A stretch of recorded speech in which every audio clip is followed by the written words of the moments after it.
اس نشست کے اعتبار سے میرا الوداعی تحفہ ہے آپ کے لیے، اور وہ یہ کہ میری جو دینی، ملی، تاریخی، سیاسی، عمرانی جو سوچ ہے، جو فکر ہے میرا، جو 50 برس سے زائد عرصے کے مطالعے اور غور و فکر پر مبنی ہے،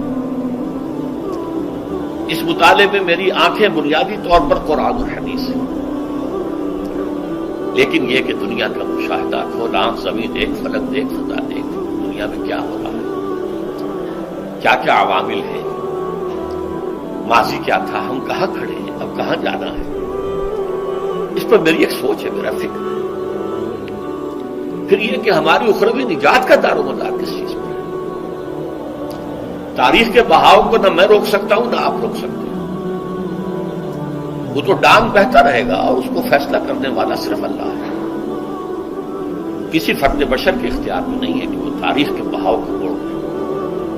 ہاں، محمد رسول اللہ نے موڑا تھا صلی اللہ علیہ وسلم، لیکن یہ ہے کہ ہم اس تاریخ کے بہاؤ میں تنکوں کی طرح بہتے چلے جائیں، یا یہ کہ ہمیں کچھ کرنا۔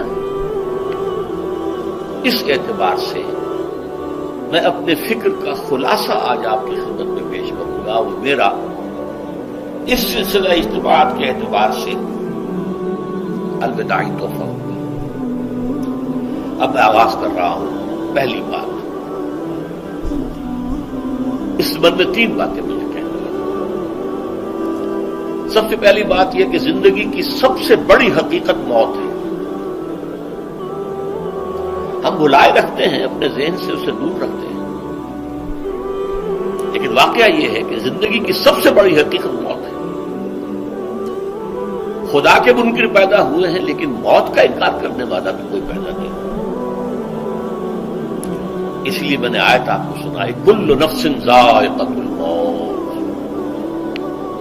ہر سی نفس کو موت کا مزہ چکھنا ہے، ہر جاندار کو موت کا مزہ چکھنا ہے۔ ثم الینا ترجعون، پھر ہماری طرف لوٹا دیے جاؤ۔ تو زندگی کی سب سے اہم حقیقت موت، اور موت کے بعد رجوع اللہ، آخرت، یہ سب سے بڑی حقیقت ہے۔ ایک حقیقت سب مانتے ہیں، سب جانتے ہیں، دوسری حقیقت کے اوپر پردہ پڑا۔ میں نے اس اعتبار سے نوٹ کیا، یہ الفاظ قرآن میں 3 مرتبہ ہے، کل نفس ذائقۃ الموت، ہر جاندار کو موت کا مزہ چکھنا ہے۔ انبیاء اس سے مستثنا نہیں رہے، رسول اس سے مستثنا نہیں رہے، اولیاء اللہ مستثنا نہیں رہے۔ وقتی طور پر استثناء حضرت عیسیٰ کا ہے کہ ابھی وہ زندہ ہے، لیکن عیسیٰ یاتی علیہ الموت، حضور نے فرمایا عیسیٰ پر بھی موت آئے گی، جب دوبارہ آئیں گے، زمین پر اتریں گے، پھر اس کے بعد ان پر موت وارد ہوگی، ان کی نماز جنازہ پڑھی جائے گی، انہیں دفن کیا جائے گا، روز ان کے پہلو شادی بھی کریں گے، اولاد بھی ہوگی۔ باقی تو یہ ہے کہ کل نفس ذائقۃ الموت، سب کو موت کا مزہ چکھنا ہے۔ عیسیٰ بھی بالآخر اس سے مستثنا نہیں رہیں گے، بلکہ قرآن میں ایک جگہ کہا گیا ہے أَفَإِن مِتَّ فَهُمُ الْخَالِدُونَ، کیا ہے نبی، اگر آپ کا انتقال ہو گیا تو یہ کیا ہمیشہ رہیں گے؟ کون ہے دنیا میں جو ہمیشہ رہے؟ انتقال تو ہونا، آپ کا بھی ہونا ہے۔ إِنَّكَ مَيِّتٌ وَإِنَّهُمْ لَمَيِّتُونَ، یہ تو مختصر ترین الفاظ تھے۔ اس سے آگے بڑھیے، سورہ انبیاء میں فرمایا کل نفس ذائقۃ الموت وَنَبْلُوكُمْ بِالشَّرِّ وَالْخَيْرِ فِتْنَةً وَإِلَيْنَا تُرْجَعُونَ، ہر جاندار کو موت کا مزہ چکھنا ہے، اور اس سے پہلے پہلے ہم تمہیں آزماتے رہیں گے، خیر کے ذریعے بھی، بھلائی دے کر، صحت دے کر، دولت دے کر، اولاد دے کر، شہرت دے کر، اور برائی کے ذریعے سے بھی، تنگ دستی دے کر، بے عزتی دے کر، اہانت دے کر، ذلت دے کر، وَإِلَيْنَا تُرْجَعُونَ، اور پھر ہماری طرف لوٹائے جاؤ گے۔ یہ وہ دوسری حقیقت جو میں نے کہا کہ جس پر پردہ پڑا ہوا ہے، بہت بڑا پردہ ہے۔ لوگ یہی سمجھتے ہیں کہ یہی دنیا کی زندگی ہے۔ قرآن کہتا ہے إِنَّ الدَّارَ الْآخِرَةَ لَهِيَ الْحَيَوَانُ لَوْ كَانُوا يَعْلَمُونَ، یہ تو آخرت والی زندگی ہے جو اصل زندگی ہے، کاش کہ نہ معلوم ہوتا۔ اس سے بھی زیادہ تفصیل سے یہ آل عمران میں آئی ہے،